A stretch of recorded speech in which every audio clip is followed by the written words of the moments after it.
आधा हिस्सा पूरा नहीं होता, वो है अर्ध सत्य। नमस्कार, मैं राणा यशवंत इंडिया न्यूज़ पर आपका स्वागत करता हूं और आप देख रहे हैं अर्ध सत्य। ऐसा लग रहा है कि प्रधानमंत्री नरेंद्र मोदी दक्षिण भारत से 24 की जीत निकालना चाहते हैं। वे एक बार फिर दक्षिण भारत की यात्रा पर हैं। साल का पहला महीना है, अभी आधा ही पूरा हुआ है और उन्होंने अब तक 4 दिन दक्षिण भारत में गुजारे। इन 4 दिनों में उन्होंने तमिलनाडु, लक्षद्वीप, केरल और आंध्र प्रदेश को कवर किया है। आप इससे दक्षिण भारत को लेकर प्रधानमंत्री की योजना, उनके मिशन को समझ सकते हैं। आगे मैं बताऊं उससे पहले अपनी 4 दिनों की यात्रा में प्रधानमंत्री किन किन राज्यों में क्या क्या कर गए, क्या क्या वादा दिया, यह आपको जानना चाहिए। जब आप यह जान लेंगे उसके बाद हम आगे बढ़ेंगे कि इसका 2024 कनेक्शन बनता है तो क्या, कैसे उत्तर और दक्षिण भारत के बीच एक सेतु है जिसको आप सनातन सेतु भी कह सकते हैं। विकास और विरासत, इन दोनों को साथ लेकर चलने की जो बात नरेंद्र मोदी कहते हैं, उसकी सही मिसाल, उसका सही उदाहरण आपको नरेंद्र मोदी की दक्षिण भारत की इस साल की यात्राओं में मिलेगा। प्रधानमंत्री का फोकस दक्षिण भारत में बढ़ा हुआ है, यह बात साफ आपको दिख रही होगी। इस बार 16 और 17 जनवरी को नरेंद्र मोदी दक्षिण भारत के दौरे पर रहे। 16 जनवरी को आंध्र प्रदेश में रहे। यहाँ राष्ट्रीय सीमा शुल्क, अप्रत्यक्ष कर और नारकोटिक्स अकादमी यानी कि NACIN के कैंपस का उद्घाटन किया। इसके साथ ही उन्होंने भारतीय रेवेन्यू सर्विस के नए बैच के अधिकारियों से मुलाकात की। 17 जनवरी को केरल के दौरे की शुरुआत हुई। प्रधानमंत्री नरेंद्र मोदी गुरुवायूर मंदिर में पहुंचे, पूजा अर्चना की। उसके बाद प्रधानमंत्री त्रिप्रयार के श्री रामास्वामी मंदिर में जाकर के पूजा अर्चना की। धार्मिक आयोजनों के बाद प्रधानमंत्री नरेंद्र मोदी ने करीब 4,000 करोड़ रुपए की विकास योजनाओं की सौगात केरल के लोगों को दी। इसमें बंदरगाह, पोर्ट ट्रांसपोर्ट और वाटरवे से संबंधित कई महत्वपूर्ण परियोजनाएं शामिल हैं। जिन 3 बड़ी योजनाओं का उद्घाटन प्रधानमंत्री नरेंद्र मोदी ने किया, उनमें कोचिन शिपयार्ड लिमिटेड यानी कि CAL में न्यू ड्राई डॉक और CSL की international ship repairing facility, Puthuvype, Kochi में इंडियन ऑयल कॉरपोरेशन लिमिटेड के LPG आयात टर्मिनल, ये सब शामिल हैं। इन 3 बेहद महत्वपूर्ण परियोजनाओं के चालू होने से भारत में जहाज बनाने, शिप बनाने में, उसकी मरम्मत में क्षमता तो बढ़ेगी, ऊर्जा से जुड़े हुए जो बुनियादी ढांचे हैं उनके विकास को भी इजाफा होगा, बढ़ावा मिलेगा। इससे पहले प्रधानमंत्री नरेंद्र मोदी 2 और 3 जनवरी को भी दक्षिण भारत के दौरे पर गए थे। 2 दिनों में उन्होंने तमिलनाडु, केरल और लक्षद्वीप, इन 3 जगहों का दौरा किया। दौरे के पहले दिन तमिलनाडु की तिरुचिरापल्ली में एयरपोर्ट के नए टर्मिनल का उद्घाटन किया और भारतीदासन यूनिवर्सिटी के दीक्षांत समारोह में शामिल हुए। नरेंद्र मोदी ने तमिलनाडु के तिरुचिरापल्ली में लगभग 20,000 करोड़ रुपए की लागत से कई विकास परियोजनाओं का या तो लोकार्पण किया या शिलान्यास किया। लक्षद्वीप को उन्होंने 1150 करोड़ रुपए की विकास योजनाओं की सौगात दी। ये जो फहरिस्त मैं आपको दे रहा हूं, ये विकास को गति देने और वहां विकास को बेहतर करने की योजनाओं का हिस्सा है, उसकी प्लानिंग का पार्ट है। इसके साथ साथ जो मंदिरों के दौरे हैं, उनको जब जोड़ करके देखेंगे तो नरेंद्र मोदी की जो पूरी राजनीति है और सत्ता के जरिए विकास का पहिया तेज करना और धर्म के जरिए एक व्यवस्था जो दक्षिण और भारत के बीच में संतुलन साधने की है, वो आपको नजर आएगी। तो उन्होंने लक्षद्वीप को वर्ल्ड टूरिज्म के मैप पर स्टैब्लिश करने के संकल्प को दोहराया जब वे लक्षद्वीप गए थे। मंदिरों में जब प्रधानमंत्री पूजा अर्चना करते हैं, भजन गाते हैं, भक्ति भाव में डूबते हैं और विकास की बड़ी परियोजनाओं की सौगात देते हैं, तो ये कुल मिलाकर के एक अलग तरह की प्लानिंग, एक अलग तरह के मिशन से लैस नरेंद्र मोदी दिखते हैं। उनके मिशन साउथ का जो बेसिक एलिमेंट है, मूल तत्व, वो उसमें आपको दिखाई पड़ेगा। जो तस्वीरें अभी आप टीवी स्क्रीन पर देख रहे हैं, इसमें नरेंद्र मोदी उनकी राजनीति, रणनीति और सरकार, सत्ता, इन तीनों के बीच कड़ियां जुड़ती हुई दिखेंगी। नरेंद्र मोदी बार बार कहते हैं कि जब तक आप अपनी विरासत को सहेज करके नहीं चलते हैं, विरासत को नई पीढ़ी के बीच में स्थापित नहीं करते हैं, उसकी गाथा नहीं गाते हैं, वो बहुत संपन्न विरासत है, दुनिया की सबसे मजबूत और पुरानी परंपरा है, सभ्यताओं का हिस्सा है, तब तक सिर्फ विकास बेमानी है, अपाइज है, लंगड़ा है। नरेंद्र मोदी अपने भाषणों में राम की बात करते हैं, राम राज्य की याद दिलाते हैं, संस्कारों में विकास मंत्र को पिरोते हैं। आंध्र प्रदेश में NSCI सेन के मंच से प्रधानमंत्री मोदी बताते हैं कि कैसे आजकल पूरा देश राममय हुआ है, कैसे राम का जीवन सुशासन का प्रतीक है। कहां से नरेंद्र मोदी सूत्र वाक्य लेते हैं अपनी सरकार को चलाने के लिए, जहां से वो आदर्श लेते हैं, जहां से वो प्रेरणा लेते हैं, वो क्या है, यह आपको जानना चाहिए और सुनना भी चाहिए। आजकल तो पूरा देश राममय है, राम जी की भक्ति में सराबोर है।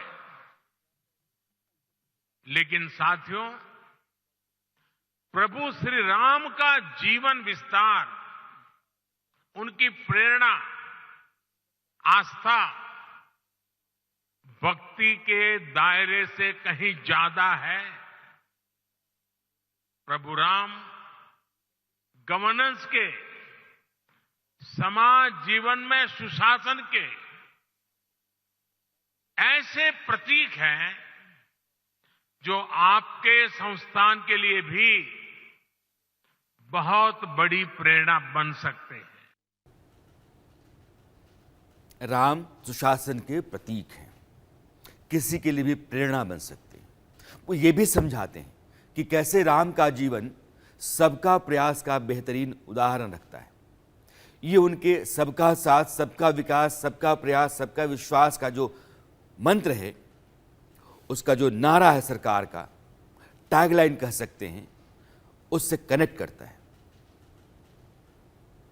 लाल किले से मैंने सबका प्रयास की बात कही थी। सबका प्रयास का महत्व क्या होता है, इसका उत्तर भी हमें प्रभु श्री राम के जीवन से ही मिलता है। श्री राम के सामने विद्वान, बलशाली और संपन्न लंकाधिपति रावण की विराट चुनौती थी। इसके लिए उन्होंने छोटे छोटे संसाधनों, हर प्रकार के जीवों को इकट्ठा किया। उनके साझे प्रयासों को एक विराट शक्ति में बदला और अंत में सफलता राम जी को ही मिली। ऐसे ही विकसित भारत के निर्माण में भी हर अधिकारी, हर कर्मचारी, हर नागरिक की अहम भूमिका है। देश में आय के साधन बढ़े, देश में निवेश बढ़े, देश में व्यापार कारोबार करना आसान हो, इसके लिए हम सभी को मिलकर काम करना है।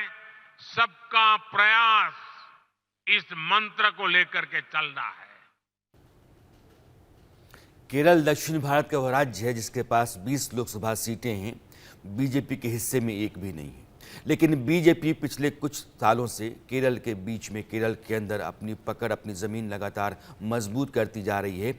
उसका वोट बैंक बढ़ रहा है और इस बढ़ते हुए वोट बैंक के कारण नरेंद्र मोदी को इस बात की पूरी उम्मीद है कि 2024 का लोकसभा चुनाव केरल से उनके लिए कुछ क्रांतिकारी नतीजे दे सकता है। इस महीने साल का पहला महीना और इसी महीने केरल का ये दूसरा दौरा है नरेंद्र मोदी का। ये बताता है कि केरल को लेकर के वो कितने गंभीर है, वहां की रणनीति उन्होंने कितना सधे तरीके से बनाई है। केरल में प्रधानमंत्री को देखने, उनसे मिलने के लिए जिस तरह से लोगों की भीड़ उमड़ रही है, यह उस तरह का संकेत दे रही है जिस तरह की उम्मीद शायद नरेंद्र मोदी केरल से कर रहे हैं। तो उनकी उम्मीदों को वहां की तस्वीरें बहुत हद तक ताकत दे रही हैं और यही हौसला जो है नरेंद्र मोदी को केरल से किसी बड़े नतीजे की उम्मीद दे रहा है, आस दे रहा है। प्रधानमंत्री का हौसला बढ़ाने वाला है ये। मंगलवार को शाम को केरल पहुंच गए। उन्होंने कोची में रोड शो किया और आप रोड शो में जो भीड़ है इस पर आप नजर रखिएगा, जो आपको टीवी स्क्रीन पर दिखती है। ये केरल है जहां कुछ वर्षों पहले मामूली संगठन भी बीजेपी का नहीं था, उसके लिए बूथ पर एजेंट नहीं थे वोट करवाने के लिए, पर्ची काटने के लिए, और आज की तारीख में केरल के भीतर बीजेपी का बहुत ही मजबूत संगठन है। लगभग 1.5 किलोमीटर का रोड शो जो था नरेंद्र मोदी का, इस दौरान बीजेपी के कार्यकर्ताओं के साथ आम लोगों का उत्साह भी दिख रहा था। लोग नरेंद्र मोदी पर फूल बरसा रहे थे और मोदी मोदी के नारे लगा रहे थे। मैं चाहूंगा कि पीसीआर नेट को थोड़ा अप करेगा तो वो आवाज़ जो लोगों की थी वो आपको भी सुनाई पड़ेगी।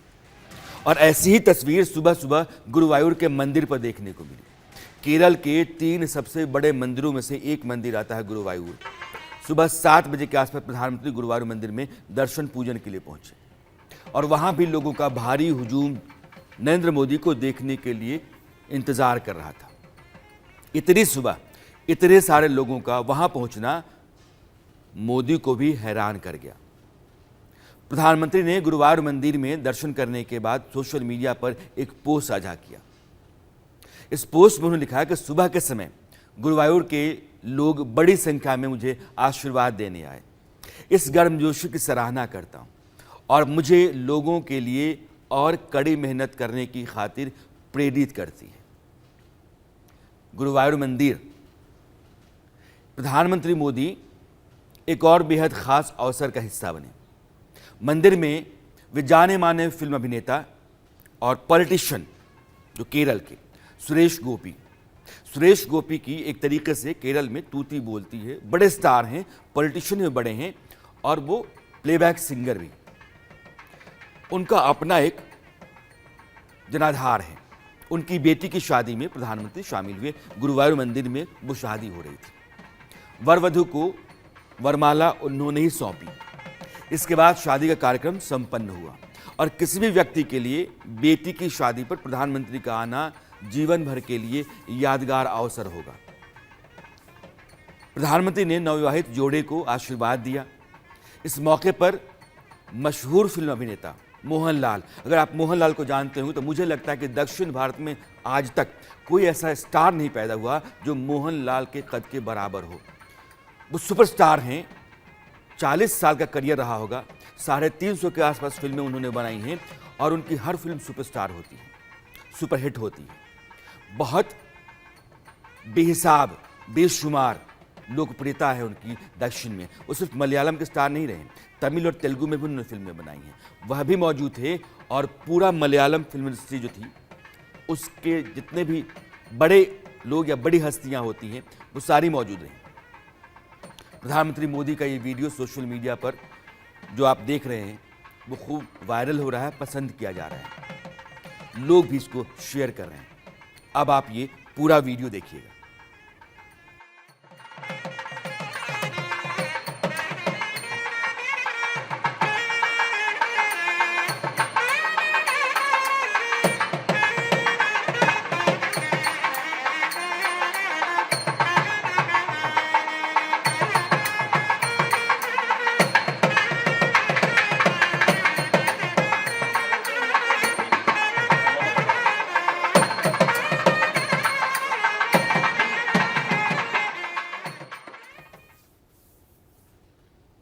ये तस्वीरें समूचे केरल में एक अलग तरह का माहौल तैयार करेंगी। इस बात को समझिएगा। तस्वीरों का अपना संदेश होता है और तस्वीरों का अपना असर होता है।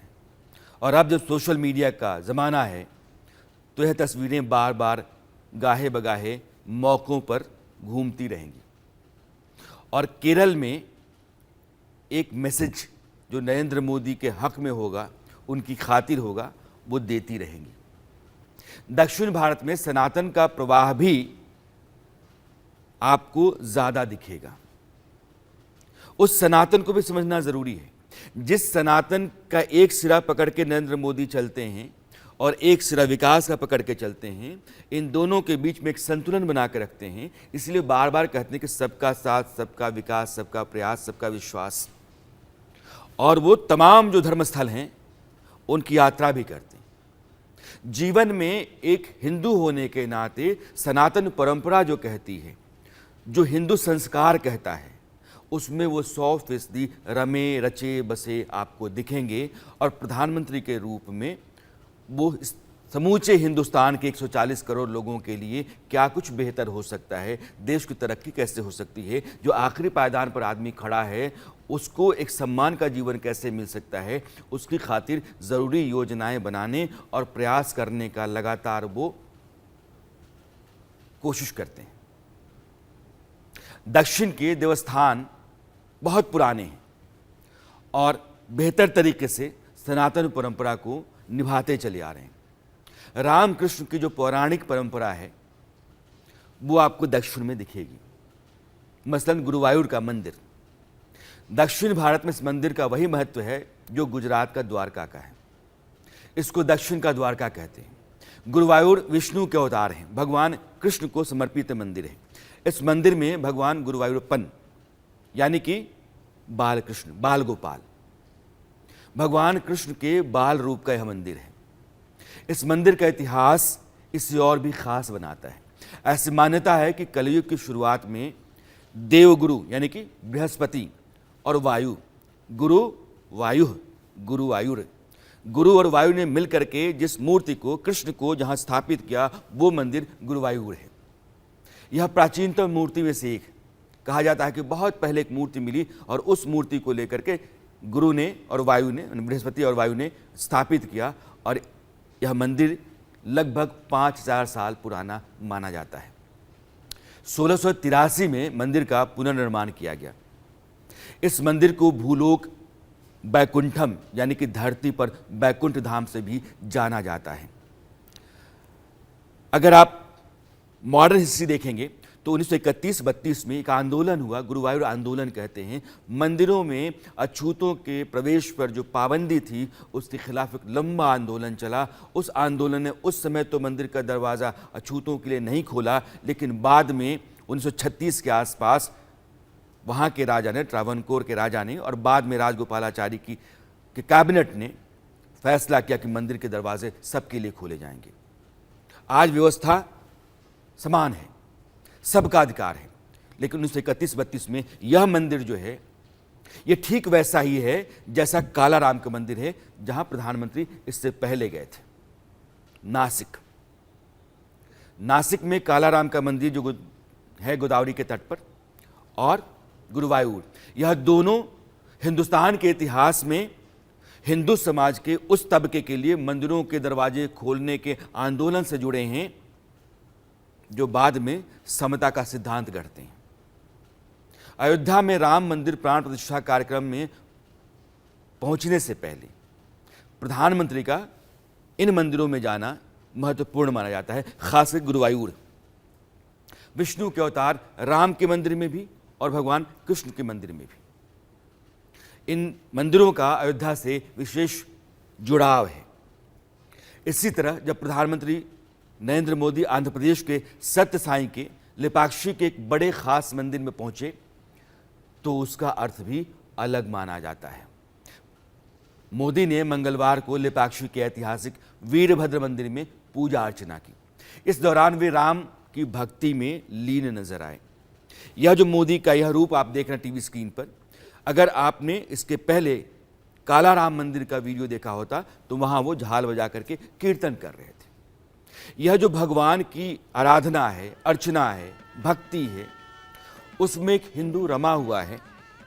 वो प्रधानमंत्री शायद कम है यहाँ, वो नरेंद्र मोदी एक नागरिक भारत का अधिक है, एक सनातनी अधिक है।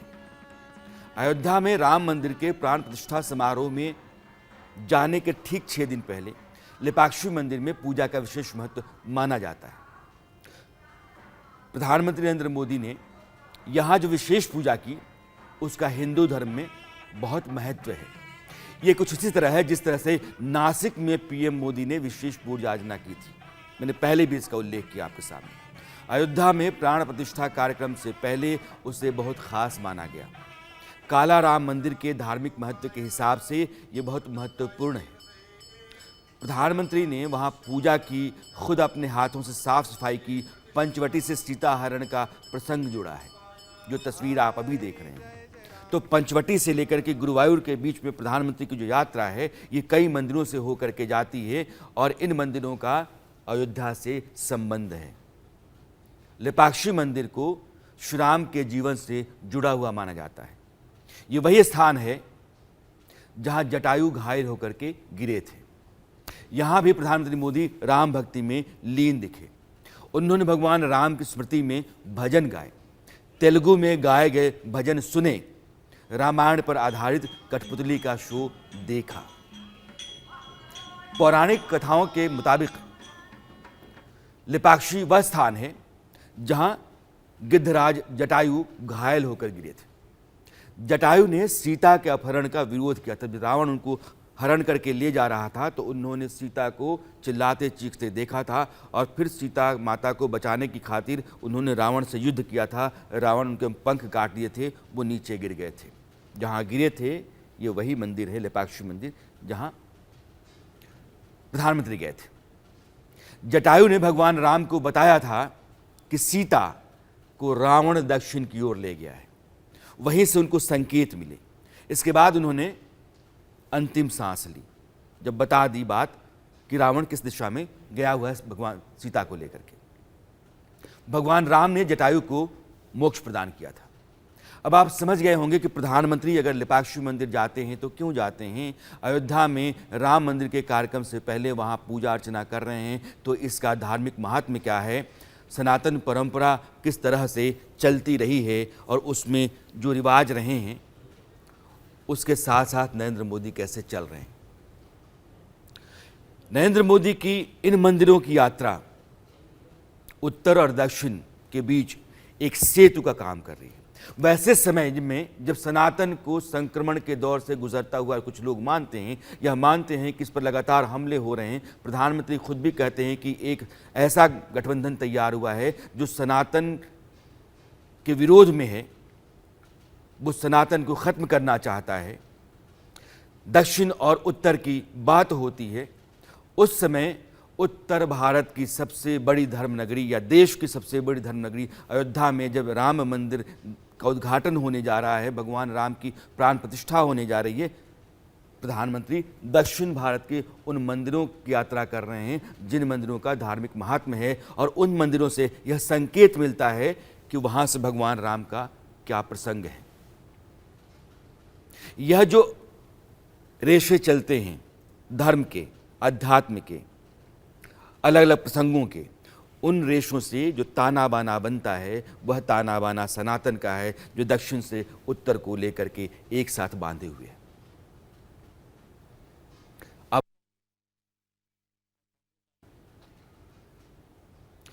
विकसित भारत को विकसित राष्ट्र बनाने में देश के हर राज्य की अपनी भूमिका है।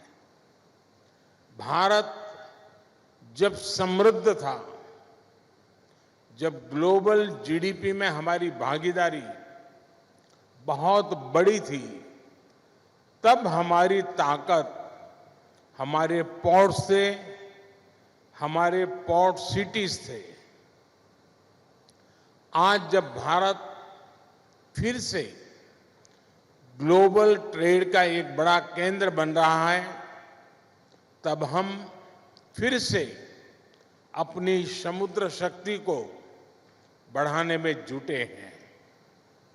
इसके लिए केंद्र सरकार समुद्र किनारे बसे कोच्चि जैसे शहरों का सामर्थ्य और बढ़ाने में जुटी है।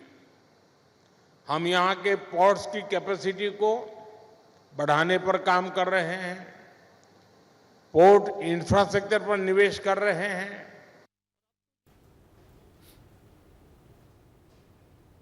दक्षिण भारत की जो राजनीति है, मैं उसको भी थोड़ा समझा दूं। प्रधानमंत्री की यात्राएं लगातार दक्षिण के राज्यों की हो रही हैं।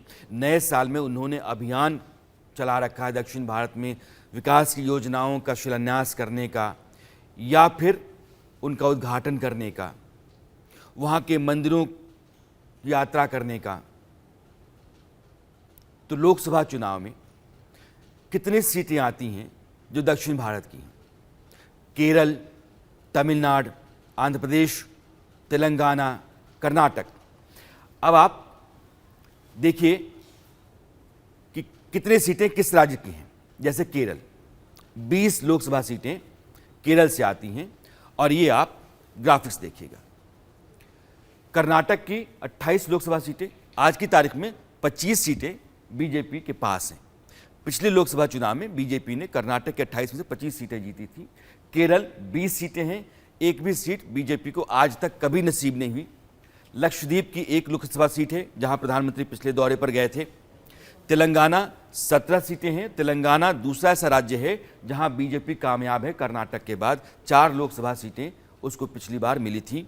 आंध्र प्रदेश 25 लोकसभा सीटें हैं, एक भी बीजेपी के नाम नहीं है। और पुडुचेरी की 1 सीट और तमिलनाडु की 39 सीटें तमिलनाडु में भी नहीं है। तो कर्नाटक और तेलंगाना, इन दोनों को आप मिला देते हैं तो 29 सीटें बनती हैं जो बीजेपी के हिस्से में है। आपको ऊपर दिख रहा होगा। और कुल मिलाकर के ये 131 सीटों का प्रदेश बनता है, इलाका बनता है। तो 131 सीटों के ऊपर प्रधानमंत्री की नज़र है कि 29 को बढ़ा करके अगर हम 50 कर देते हैं तो फिर 21 सीटों का फायदा होता है।